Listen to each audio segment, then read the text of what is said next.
বহুপদীর ভাগফল। যদি একটি বহুপদী পি অফ এক্স কে অন্য একটি বহুপদী কিউ অফ এক্স দ্বারা ভাগ করা হয় এবং ভাগফল আর অফ এক্স একটি বহুপদী হয়, তাহলে দুইটা বহুপদীকে ভাগ করলে মাত্রা আর মুখ্য সহগ কি কি হবে? ভাগফলের যে মাত্রা হবে ভাজ্য ও ভাজকের মাত্রার বিয়োগফল। বলছে ভাগফল যেটা বের হবে সেই ভাগফলের মাত্রা হবে ভাজ্য ও ভাজকের মাত্রার বিয়োগফল। আমরা যদি মাত্রা দেখি, এখানে এই একটা রাশি আছে P of x equal to x cube minus 6x square plus x minus 6।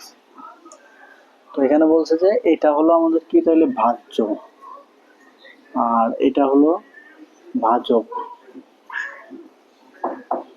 তো বলছে এখানে যে ভাগফলের মাত্রা হবে ভাজ্য ও ভাজকের মাত্রার বিয়োগফল। তার মানে এখানে যে ভাগফলটা হবে তার মাত্রা হবে ভাজ্য ও ভাজকের মাত্রার বিয়োগফল। ভাজ্যের যে মাত্রা সেটা হলো 3 আর ভাজকের যে মাত্রা সেটা হলো 2। এই দুটোর বিয়োগফল হবে ভাগফলের মাত্রা, অর্থাৎ ভাগফলের মাত্রা হবে 1। এরপরে যদি এটা দেখে মুখ্য সহগ, তো মুখ্য সহগ এখানে বলছে যে ভাগফলের মুখ্য সহগ হবে ভাজ্য ভাজকের মুখ্য সহগের ভাগফল।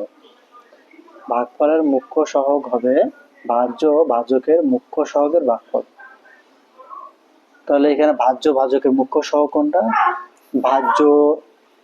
ভাজ্য যেটা আছে সেইটার মুখ্য সহগ হলো 1, মুখ্য সহগ হচ্ছে 1 ভাগ ভাজকের যেটা মুখ্য সহগ সেটা হলো 2।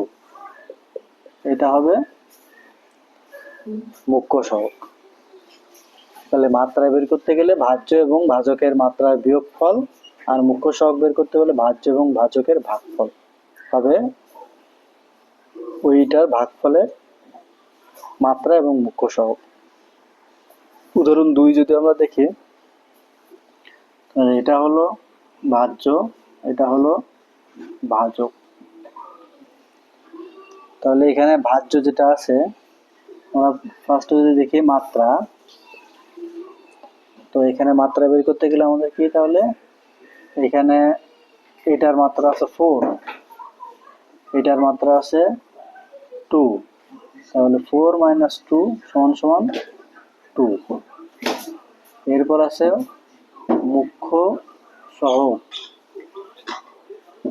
তো মুখ্য সহগ বের করতে গেলে ভাজ্যের যে মুখ্য সহগ এবং ভাজকের যে মুখ্য সহগ সেইটার ভাগফল অর্থাৎ 2।